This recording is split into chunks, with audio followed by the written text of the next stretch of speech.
Bonjour à tous, j'espère que vous allez bien. On se retrouve aujourd'hui pour parler d'un sujet plutôt sérieux, à savoir la chute des cheveux. Alors la chute des cheveux c'est angoissant pour nous les femmes, même pour les hommes, certains hommes s'en fichent, d'autres non. C'est pénible et plus on stresse, plus on en perd, et plus on en perd, plus on est catastrophé. Je ne suis pas médecin, je ne peux pas vous affirmer que votre chute n'est que saisonnière ou autre, mais je peux vous donner mes conseils pour atténuer cette chute et réactiver la pousse des cheveux avec force et vigueur. Première chose à savoir, si vous avez une perte de cheveux que vous trouvez anormale, il est très fortement conseillé d'aller chez votre médecin demander une prise de sang pour s'assurer que ce n'est pas dû à une carence ou à un problème hormonal ou de thyroïde. C'est vraiment très important car vous pourrez faire tous les soins que vous voulez. Si votre problème de chute de cheveux est hormonal, vous n'aurez pas pris le problème à sa source. Moi, j'ai remarqué que cette année, ma chute de cheveux saisonnière, donc à l'automne, a été beaucoup plus importante que d'habitude. Visiblement, je ne suis pas la seule car sur les réseaux sociaux, les blogs ou autres, j'ai pu voir de nombreuses filles qui s'en plaignent. Je ne pense pas que ma chute soit due à quoi que ce soit d'autre que à la chute saisonnière. Déjà de par le fait que la chute s'est arrêtée rapidement, enfin elle a duré le temps de la transition et elle s'est arrêtée. Je n'ai pas fait de prise de sang récemment, certes j'aurais dû, mais du coup j'ai paré les éventuelles carences avec des compléments alimentaires que je vous présenterai par la suite. Donc moi j'ai perdu cet automne, je trouve, plus de cheveux que d'habitude. Et c'est ça qui m'a un peu alertée en me disant « Oulala, mais il faut agir plus que d'habitude parce que ta chute est plus conséquente. » J'ai commencé à perdre mes cheveux fin août et ça ne s'est réellement arrêté que début mi-octobre. Donc ça a été très long. Au début j'en perdais vraiment pas mal, je pense que j'ai perdu quand même en volume, même si loin de moi l'alopécie, hein, j'ai pas de trous, j'ai pas perdu la moitié de ma chevelure, mais quand je me lavais les cheveux je remarquais quand même que dans ma baignoire il y en avait plus qu'en temps normal. Donc j'ai décidé de passer à la vitesse supérieure, même si j'aurais dû m'y prendre plus tôt, mais je m'y suis un peu prise trop tard. Tant pis, mais n'empêche que j'ai quand même réussi à bien atténuer cette chute. On peut dire donc qu'on est début novembre que ma chute saisonnière est terminée, mais je ne baisse pas la garde pour autant car je veux vraiment attendre que ce soit stabilisé. Je vais donc vous montrer des choses que moi j'ai testées, pas forcément cette année, ça peut être depuis que je suis naturelle, donc ça fera bientôt 2 ans. Des choses qui m'ont aidé, des choses qui ont marché, donc libre à vous de prendre un peu à droite à gauche ce que je vous présente, à savoir que ça ne sert à rien de tout cumuler, tout ce que je vais vous présenter, mais vous pouvez piocher selon vos envies, votre type de cheveux, ce que vous avez à la maison ou pas.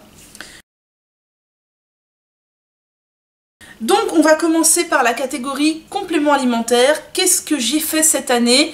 Je fais régulièrement des cures de compléments alimentaires, généralement je fais 3 mois, je stoppe 2 mois ou 3 et je redémarre sur 3 mois. Donc généralement je fais 2 à 3 cures de 3 mois par an. Cette année j'ai décidé de bétonner un peu plus ma cure et de la faire un petit peu plus longue, comme je constatais une chute assez importante et comme j'avais vraiment envie d'agir sur le long terme et de ne pas me retrouver au printemps avec une nouvelle chute saisonnière encore aussi importante que j'ai pu la subir à l'automne. Donc j'ai commencé au mois de septembre ma cure de compléments alimentaires.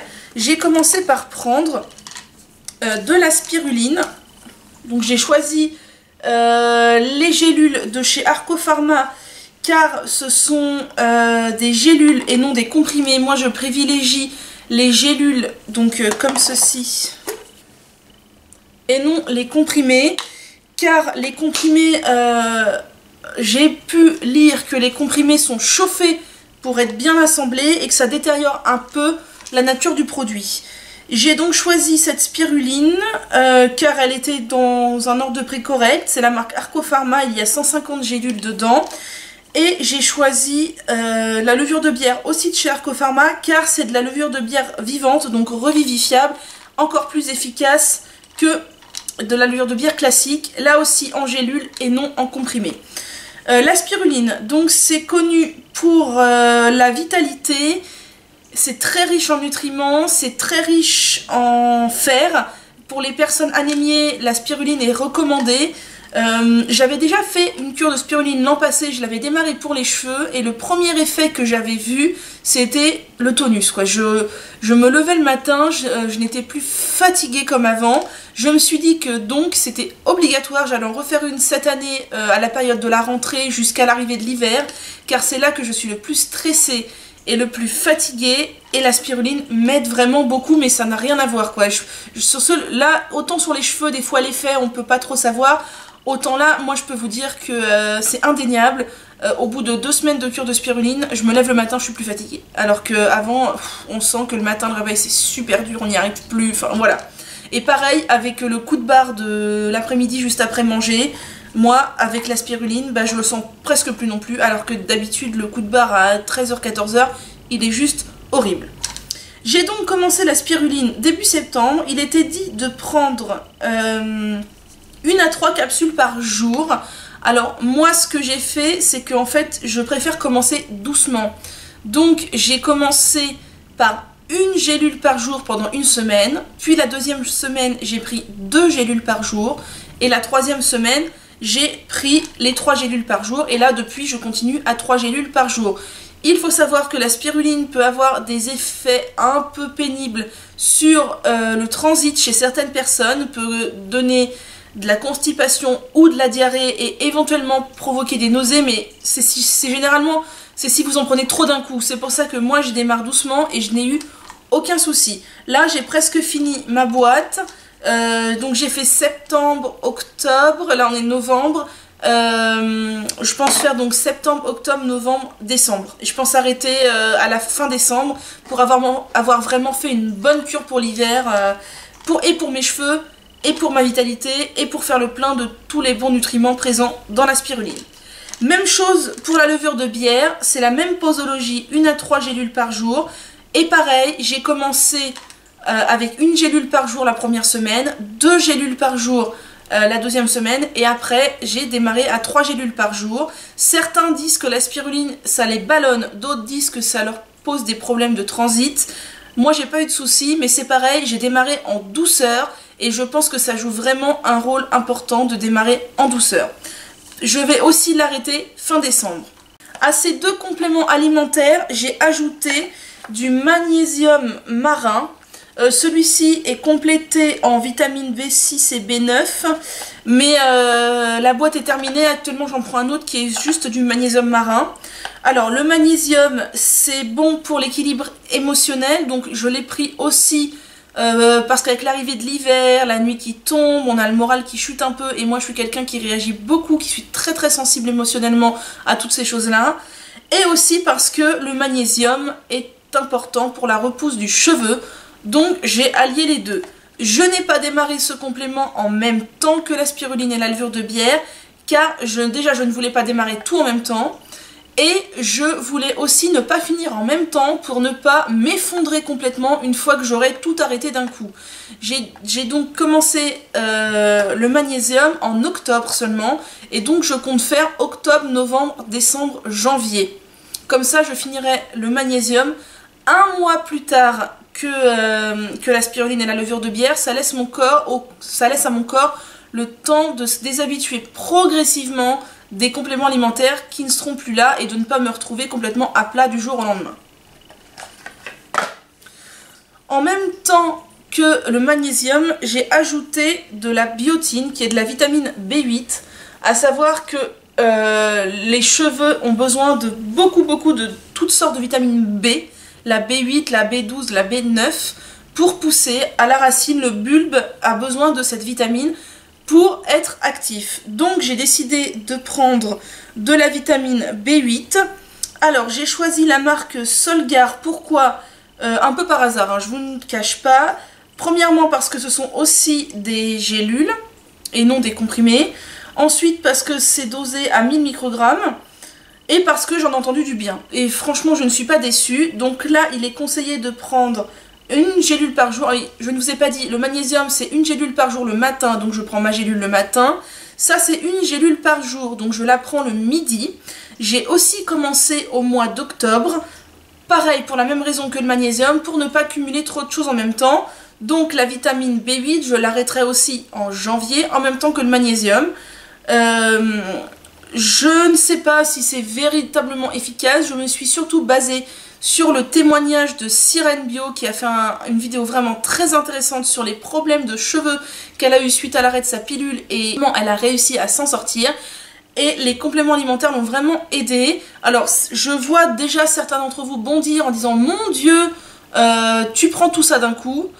Oui, je prends tout ça d'un coup, mais pas tout d'un coup, puis j'arrête tout d'un coup. Je fais progressivement. Je ne prends que des compléments alimentaires en matière première, j'ai envie de dire. Je ne prends pas de complexe comme le Forcapi, là auquel j'ajouterais du Juvamine puis du Maxiair Plus. Non, je ne prends que des bases et au final, c'est comme si je prenais par exemple du Forcapil, mais plus fortement dosé. D'autant plus que sur la vidéo de Sirène Bio, elle disait clairement que son naturopathe lui avait conseillé plusieurs compléments alimentaires en même temps et que ce n'était pas nocif. Je sais qu'il faut éviter de cumuler les compléments alimentaires.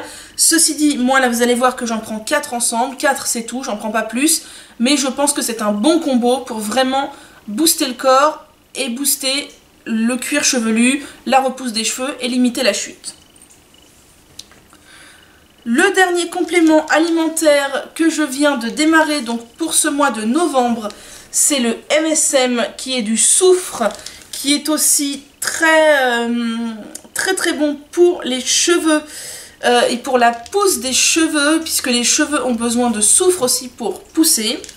J'ai pris mes gélules chez Biovea. Pourquoi? Pareil, franchement un peu au pif.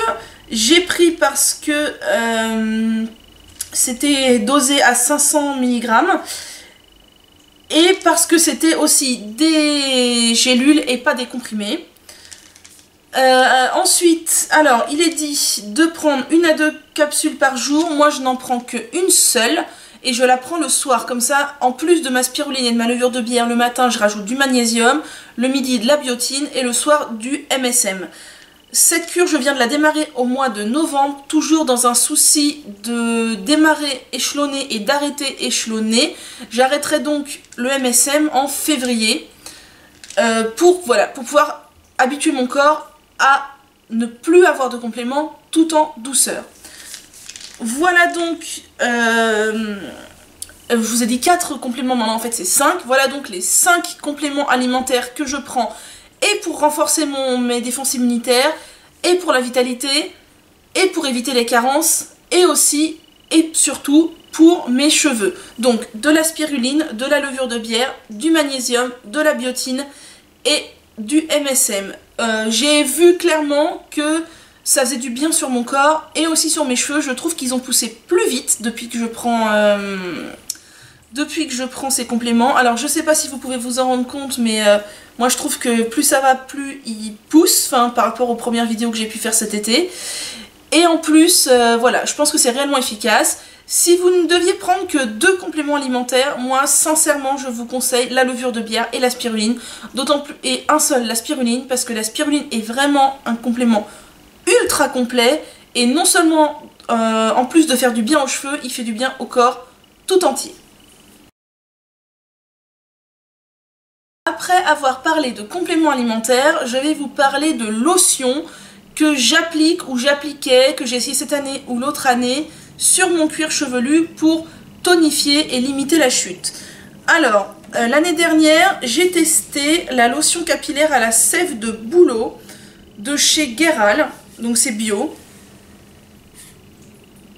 C'était pas mal, mais je n'ai pas été entièrement convaincue, enfin j'ai pas vu spécialement d'effet. Je pense que je ne l'ai pas fait de manière assez régulière, c'était ça le principal problème.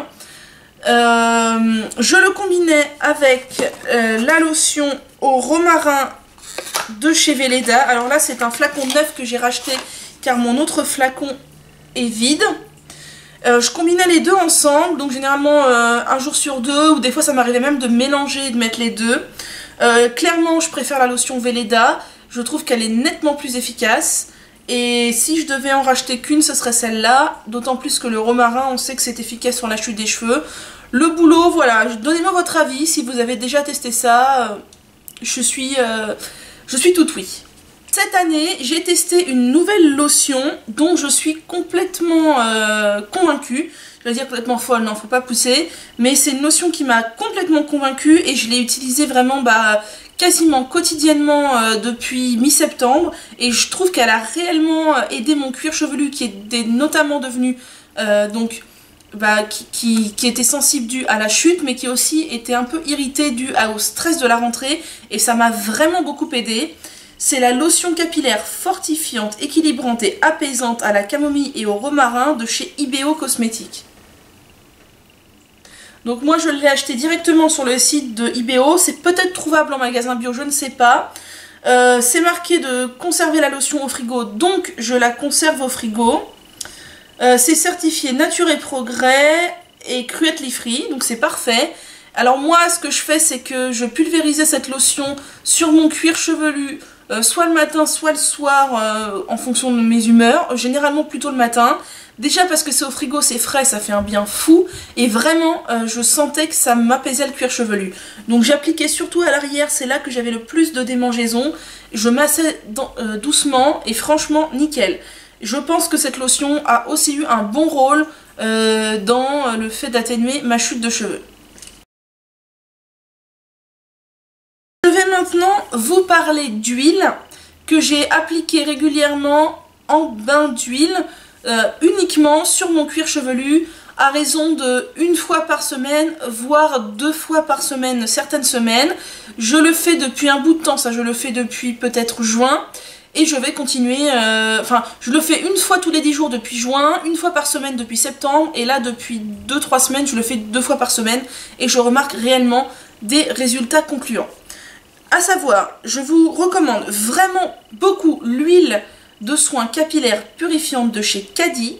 Donc c'est une huile ayurvédique qui prévient la formation des pellicules, les irritations, les squames et l'inflammation passagère du cuir chevelu, purifie, empêche le cheveu de regresser trop vite, prévient le développement fongique et régule la production de sébum. Manon, si tu passes par là, je pense que cette huile serait parfaite pour toi. Donc c'est une huile à base de quoi? À base de plantes ayurvédiques, mais j'ai pas la liste là, et d'huiles essentielles. C'est une huile que j'ai achetée il y a maintenant 1 an et demi, que j'aime vraiment beaucoup. Les huiles Cadi sont de très grande qualité, elles sont certifiées BDIH et vraiment très très grande qualité. Je la combine souvent avec l'huile Cadi revitalisante, donc qui stimule la pousse capillaire, épaissit le cheveu et prévient le grisonnement prématuré, renforce les racines, prévient l'apparition des fourches et la casse du cheveu. Donc ce sont 2 huiles que j'apprécie beaucoup, la purifiante et la revitalisante. Je les combine souvent pour me faire des masques du cuir chevelu et vraiment elles me font beaucoup de bien, tant sur les irritations que sur la chute des cheveux. Je me fais parfois aussi des masques avec mes macérats huileux. Donc là, je vous renvoie à ma vidéo sur mes macérats huileux à base d'huile de ricin. Donc ça, c'est le macérat à base de graines de fenugrec que je vous ai montré dans la vidéo. À cette huile, vous avez pu voir que j'ai rajouté de l'huile de moutarde et un peu d'huile Cadi. Voilà, ce mélange me convient parfaitement. Je le conserve dans un pot en verre dans mon placard, hein, même pas au frais. Je n'ai même pas rajouté de vitamine E parce que franchement j'en ressens pas le besoin, je ne la fais pas durer des siècles. Hein. Là vous voyez qu'elle est encore assez pleine, mais c'est parce que j'alterne avec une autre huile que je vais vous montrer ensuite. Les macérats huileux d'huile de ricin, franchement moi je suis adepte et je ne suis pas prête de m'arrêter pour faire des bains d'huile sur le cuir chevelu. Il est reconnu que l'huile de ricin agit très positivement sur la pousse des cheveux. Voilà, en plus moi je fais macérer avec ça libère des actifs, c'est nickel. Dans cette huile, je rajoute parfois des huiles essentielles, pas toujours, mais des fois dans ma dose d'huile que je prends pour mon cuir chevelu, il peut m'arriver de rajouter. Alors attention aux huiles essentielles, faites bien un test dans votre coude pour savoir si vous n'y êtes pas allergique et attention de ne pas trop en mettre. Moi, pour une dose d'huile pour mon cuir chevelu, à savoir généralement je mets 20 ml sur mon cuir chevelu et je masse bien, je rajoute 2 gouttes d'huile essentielle et c'est tout. Je rajoute parfois 2 gouttes d'huile essentielle d'ylang-ylang qui est équilibrante, mais c'est pas ma préférée. En plus, j'ai lu que c'est une huile qui pouvait faire chuter la tension, donc faites attention. Je rajoute parfois 2 gouttes de cèdre de l'Atlas qui est purifiante et calmante. Alors celle-ci, je l'aime bien, elle agit vraiment bien sur mon cuir chevelu. Je rajoute parfois 2 gouttes d'huile essentielle de baie Saint-Thomas qui est un tonique capillaire. Alors celle-ci c'est mon huile préférée, mon huile essentielle préférée pour les cheveux. C'est très régulier que j'ajoute 2 gouttes d'huile essentielle de baie Saint-Thomas dans mes huiles de massage pour le cuir chevelu. Et plus récemment j'ai acheté de l'huile essentielle de gingembre stimulante et énergisante. Puisque le gingembre stimule la pousse des cheveux, enfin le jus de gingembre ou autre, je me suis dit pourquoi pas l'huile essentielle. Donc voilà, 4 huiles essentielles que je rajoute parfois à mes bains d'huile, mais attention aux huiles essentielles, hein. Lisez bien, prenez des précautions, si vous êtes enceinte, si vous allaitez, ne le faites pas. Pour finir avec les huiles, je vais vous montrer la chose que j'applique en ce moment en bain d'huile de cuir chevelu 2 fois par semaine. Là je le fais depuis, j'ai dû faire 4 applications. C'est un macérat d'ail. Donc la recette vient de Sarah du blog Sarah Bissante Beauté, je vous mettrai le lien de l'article en barre d'infos. Donc c'est tout simplement de l'ail frais coupé en petits morceaux sur lequel on a mis de l'huile. Alors moi j'ai mis de l'huile de nigel et de l'huile de ricin. L'huile de nigel étant reconnue pour apaiser les cuirs chevelus sensibles et l'huile de ricin toujours la célèbre huile de ricin pour la pousse. Donc ça en fait c'est dans mon frigo depuis maintenant 3 semaines. J'ai commencé à l'utiliser au bout d'1 semaine de macération. J'ai remué régulièrement. Et en fait au lieu de filtrer, moi j'ai laissé tant que je vois que ça ne moisit pas, que j'ai pas de souci que l'odeur n'est pas rance ou quoi. Comme ça je me dis que plus ça macère, plus ça libère d'actifs.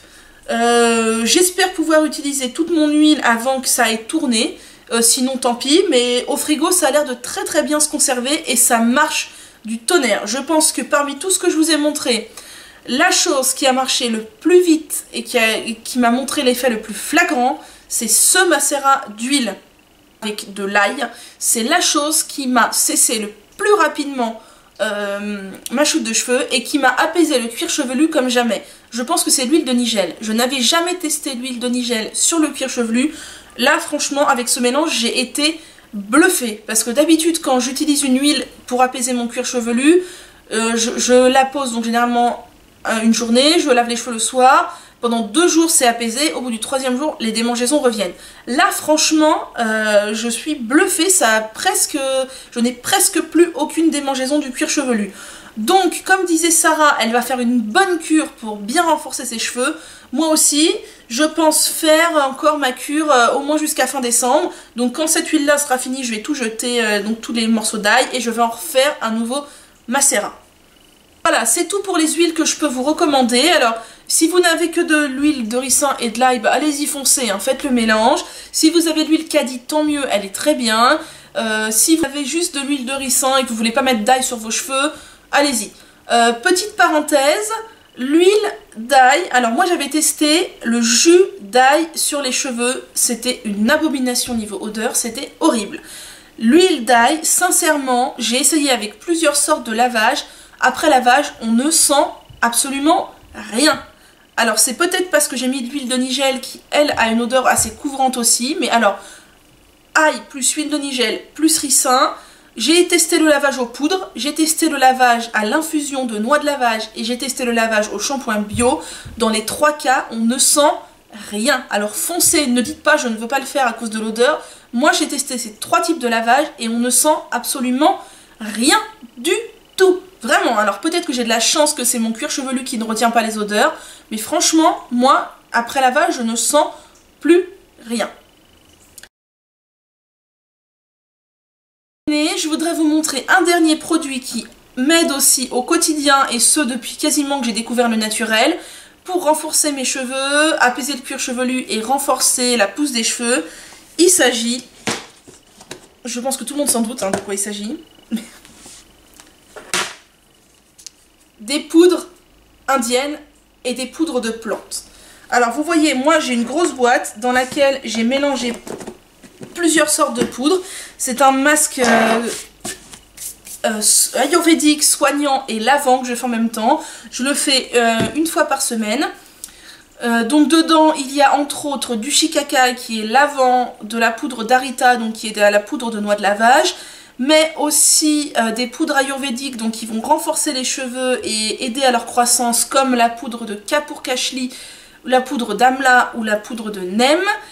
Et j'ai mis aussi des poudres de plantes qui sont bénéfiques pour les cheveux et dont une poudre, c'est celle-là dont je voudrais vous parler aussi, en plus des poudres ayurvédiques, c'est la poudre d'ortie piquante. La poudre d'ortie piquante m'a véritablement aidée sur la chute de cheveux et les démangeaisons du cuir chevelu.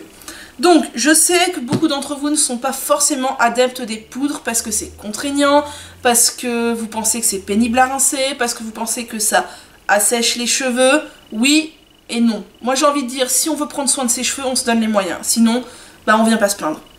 Je sais que ça va faire jaser ce commentaire, mais voilà, arrêtez de vous plaindre. Ah oui mais l'huile c'est long, ah oui mais j'ai pas le temps de faire poser un masque, arrêtez de me prendre pour une idiote. Le dimanche, si vous glandez dans votre chambre ou devant la télé pendant tout l'après-midi, vous avez bien le temps de vous poser un petit masque. Donc moi, les poudres que je vous recommande, ce sont toutes les poudres ayurvédiques. Franchement, elles ont toutes un super effet, plus ou moins un peu différent, mais vraiment génial. Et la poudre d'ortie piquante qui sur moi a un effet bœuf, vraiment ça marche hyper bien. Alors le mélange de poudre, moi je l'applique une fois par semaine et je le laisse poser 2 heures minimum. Dans mon mélange de poudre, je rajoute toujours des agents hydratants, généralement un peu de gel d'aloe vera, un peu de gel de lin et un peu d'après-shampoing. Et franchement, je n'ai aucun souci de rinçage et mes cheveux ne sont pas trop secs après. À savoir que moi, j'ai quand même les cheveux à tendance très sèche, donc si vous n'avez pas les cheveux à tendance sèche, allez-y, foncez. Sinon, n'oubliez pas les agents hydratants. Vous voyez là, j'ai les cheveux franchement secs, parce que hier, j'ai testé un masque aux poudres dans lesquelles j'ai juste mis du miel, et je sais, le miel, ça ne me réussit pas sur les cheveux. J'ai voulu tester, ça a raté, tant pis, mais voilà. Bref, pour en revenir à nos moutons, je vous conseille donc plusieurs choses pour essayer de venir à bout de votre chute de cheveux, à commencer par les compléments alimentaires, les lotions sans rinçage sur le cuir chevelu. Ah oui, petit aparté, j'ai oublié de vous dire en parlant des lotions que les lotions ne graissent pas du tout les cheveux à condition de ne pas mettre la bouteille entière. Hein. Mais aucun souci niveau cheveux gras, moi ça ne m'a absolument pas graissé les cheveux. Donc, les compléments alimentaires, les lotions sans rinçage, les bains d'huile sur le cuir chevelu, l'ajout éventuel d'huile essentielle et les poudres de plantes et les poudres ayurvédiques. Si avec ces 5 éléments vous n'arrivez pas à parvenir à stopper votre chute de cheveux, c'est vraiment que le problème ne vient pas d'une simple chute saisonnière mais d'autre chose. Et avant de voir si ça ne vient pas d'une chute saisonnière, faites une prise de sang et assurez-vous que vous n'avez ni carence, ni problème hormonal, ni problème de thyroïde. Je rappelle aussi qu'il n'y a pas de solution miracle et que la guérison entre guillemets se fait dans le temps. Une cure de compléments alimentaires doit être d'au minimum 3 mois et une cure d'huile ou de poudre doit se faire au minimum sur 1 mois avec au moins une application par semaine. Sur ce, j'espère ne pas avoir raconté de bêtises. Si jamais j'en ai raconté, ceux qui s'y connaissent, corrigez-moi en commentaire. J'espère que cette vidéo vous aura intéressé, qu'elle vous aura donné des idées, et j'espère que vous ne souffrez plus de chute de cheveux et que vos cheveux n'en ont pas trop souffert cet automne, comme moi. N'hésitez pas à partager ma vidéo et à mettre un petit pouce en l'air. Je vous dis à bientôt!